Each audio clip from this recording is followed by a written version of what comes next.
Hello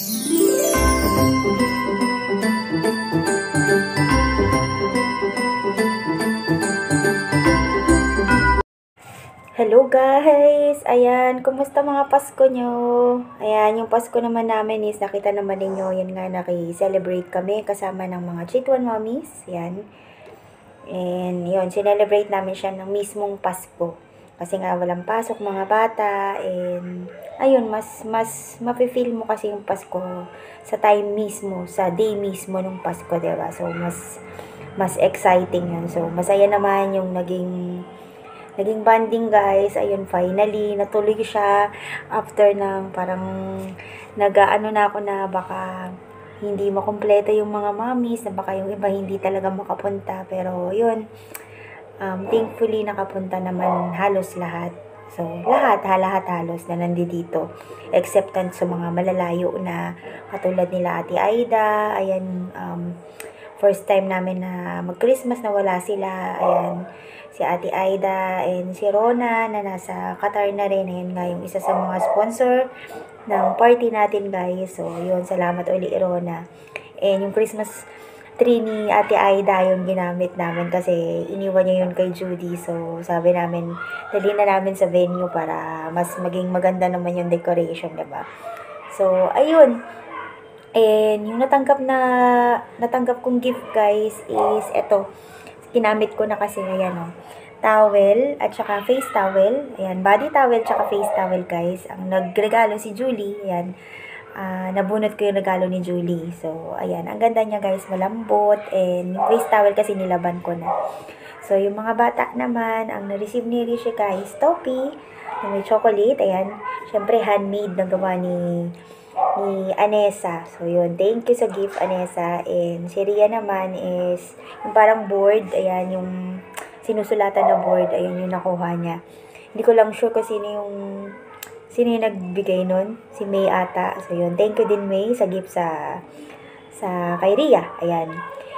And, ayun, after ng Christmas party, kailangan mag-prepare naman ngayon para sa exam ng mga bata guys, kasi mismong January 1 sila mag-e-exam. Nakakainis dito, wala man lang pasintabi na since January 1, di ba, New Year, yung papasukan sila and mag-e-exam pa. So ang holiday lang is sa 31 guys, at saka nataon Sabado walang pasok, and 31 is Linggo, walang pasok nun. So yun lang yung holiday nila dito. So, sa 1 may pasok na agad and exam na sila. So, yun, pinaprepare ko yung mga bata para sa exam uli, guys. Balikan natin yung nangyari sa akin na operasyon. So, hindi ko naman na-detalye yan sa inyo nung nakaraang vlog ko. Kasi nga, Christmas vlog yun. So, ayoko namang haluan yun ng ibang vlog. So, ayun. Yun nga, mahalos mag-iisa't kalahating buwan na ako. After ng operation ko. So, ito naman, okay naman ako guys. Except, tinutuloy ko pa rin yung gamot. Yan, gamot na binigay sa akin para sa thyroid ko naman. Kasi, yun ngayon yung aking minomonitor. Kasi guys, tumaas yung TSH level ko. So, dumoble siya compare nung nakaraang mga buwan. So, akala ko nga akala ko nga hindi ako ma-operahan dahil doon, pero in-approve naman nila, okay naman daw kahit ganun. Basta titake ko lang yung medicine ko. Actually, isang bottle siya na parang good for 3 months na yun guys. So, ayun, and after kung maubos yung medicine na yun, babalik ako para i-test ulit yung TSH ko para ma-check kung may pababago o kung normal na ba siya. So, yun yung aking minomonitor ngayon.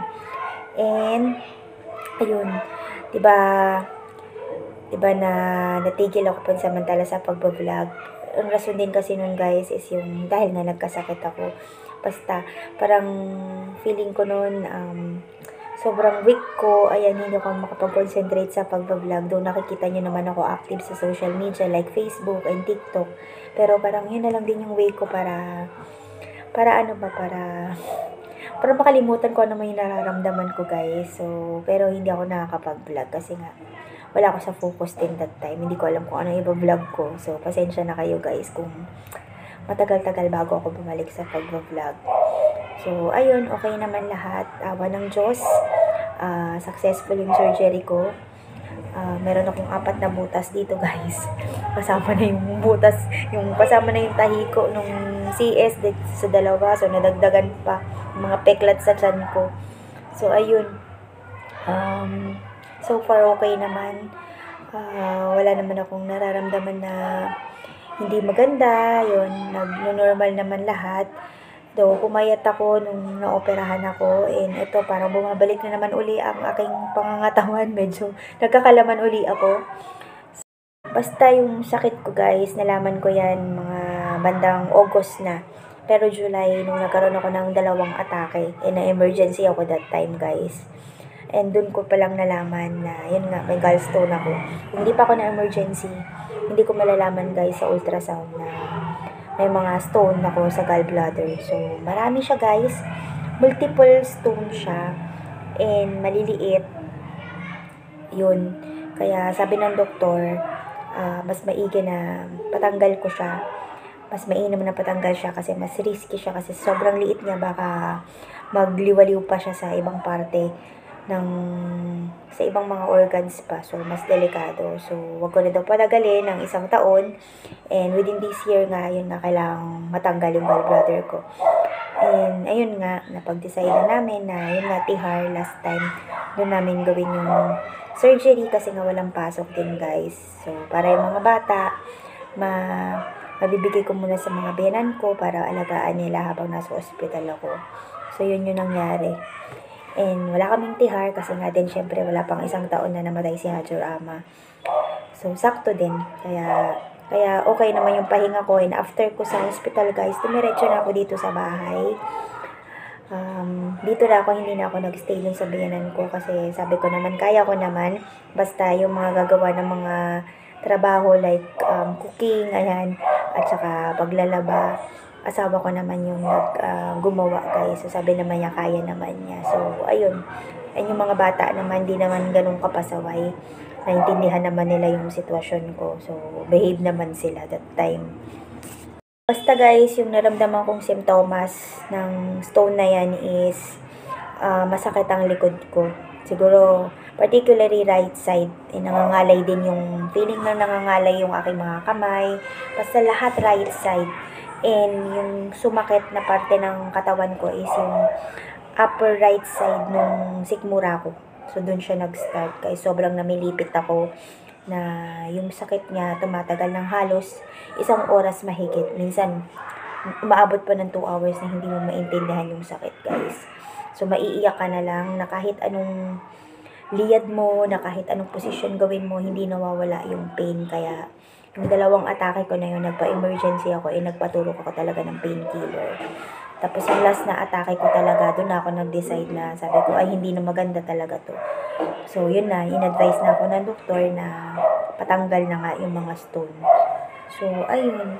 And thank you sa lahat ng mga prayers niyo uli. Ayan, nagti-thank you uli ako. Kasi yun nga, naging okay yung operasyon ko. Walang naging aberyado nung first 2 days ko, guys. Yun, medyo nag-worry sila kasi nga medyo madami yung bleeding ko.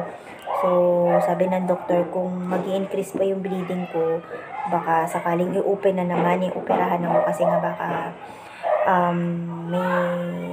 may naiwan pa or may nangyari sa ibang organs ko. So, thankfully, wala namang naging aberya. So, ayun, thank you sa inyo lahat, guys. Sa lahat ng prayers niyo, sa lahat ng nag-pray sa akin, pati hanggang sa pagpapagaling ko, maraming salamat. Guys, mga bata, pinagre-relax ko muna. Bukas na lang kami mag-review. Pahinga naman muna sila. Yan. Katatapos lang ng kanilang mga unit exam. Yung bago sila mag-exam talaga, yung actual exam, guys. Nagkakaroon sila ng unit exam at saka mga oral exam. So, si Ria natapos ngayon ng English. And si Rishika, anong oral exam ng science? What is your score in science? 10/10. Oh, very good. And si Ria din, maganda rin yung naging score niya. So, ipapakita ko sa inyo. So, yan. Meron silang dictation words, kaso ito, namali pa siya ng isa. oral yung sinulat niya, dapat oval yan guys. So, pero okay na din, 9/10 siya. So, in-spell niya yan. So, spelling yan guys. Sasabihin ng teacher, then i-spell niya. Then, ito yung kanilang unit test. Nagulat ako kasi ang ganda ng score ni Ria. So, 10 out of 10 yung science niya. And yung math niya, 15/15, perfect din. Ayan, perfect din siya. And yung kanyang English ngayon, ayan, may oral exam din siya kanina. And yung written, ito nga, 15/15 din siya and 100 din siya. And yung Nepali niya, ayan, Nepali niya is 100 din, guys. So, masaya ako. And si Rishika naman din, katatapos lang nung math niya kahapon and 15/15 naman siya. So, ano siya, 100 din naman. So, ibang test niya okay naman. So, magpe-prepare na lang sila sa actual exam na talaga. So, ayan guys, share ko sa inyo yung nag-experience ko nung surgery ko. So, yan yung before surgery, kinuhaan ako ng picture ni Baba. Bali, yung gagawin sa akin is, yun nga, laparoscopic surgery guys. Medyo kabado na ako dyan guys. Marami nang nag-i-interview sa akin na doktor. And, ayun, bali bago ko isa lang, nagdasal talaga ako guys. Hindi ko na din alam kung ano yung nangyari pagkaturok sa akin ng anesthesia guys. So, paggising ko na lang, nasa labas na ako ng operating room and nililipat na ako sa ICU. So, ayan, yung sa ICU na. So, groggy pa talaga ako. Hindi ko alam yung mga nangyayari. So, ayan guys, may oxygen pa muna ako pagkalabas ko ng operating room. And ayan, namulat na ako. Ayan, medyo alam ko na kung ano yung nangyayari sa paligid. Pero masakit pa rin talaga yung aking tahi. So, gutom na din ako guys that time and walang pwedeng kainin kundi puro liquid muna. So, yan, tsaa muna yung ininom ko. Ayan, kausap ako ni Baba. Medyo lutang pa ako guys. And yun nga, ni-request ko nga yung tsaa. Yun muna. And then later on daw, pwede nila akong bigyan ng soup. So, ayan yung pinapainom sa akin guys is black tea. So, medyo tuyong-tuyo pa talaga yung lalamunan ko. Gusto kong kumain pero bawal pa nga. And ayan, after 2.5 days sa ICU guys, inilipat na ako sa ward. So, inaantay ko lang mag-rounds yung mga doktor para ma-check nila yung aking tahi. Kung okay na and ma-advise na rin ako kung pwede na akong i-discharge. So, naglakad-lakad muna ako guys. And ayan, may dala-dala akong bote guys. Ayan, dyan dinidrain yung excess na dugo guys dun sa butas ko sa gilid guys. So, para akong zombie na may daladalang dugo guys. Guys, pasintabi po sa mga kumakain. So, yan na po yung aking tahi. Ayan, bali 4 yan guys. Isa sa pusod, isa sa bandang taas guys, sa baba ng dibdib ko. Tapos dun sa gilid. Then sa tabi nun is yung tube guys kung saan nilagay para madrain yung dugo guys. So, ayan, tinatanggal lang niya. Akala ko maiksi lang. Pero super haba pala niya. So, sobrang lalim ng hinga ko dyan guys. And ayan, finally, nadalaw na din ako ng 2 bata guys. Ni Ria at ni Rishika. And may dala-dala pa silang bulaklak para sa akin. Sobrang sweet na mga anak ko. Namiss ko sila. And ayan po yung nakuha sa akin. Ayan na yung gallbladder ko guys. Nandyan sa loob ng bote. And hindi nyo makikita yung mga stone kasi nandyan sa loob yun guys. Sobrang liliit niya. So, ayan na guys. After a week, bumalik na ako sa doktor for follow-up check-up. And para matanggal na yung stitch ko guys. So, again, thank you po sa lahat ng mga prayers ninyo.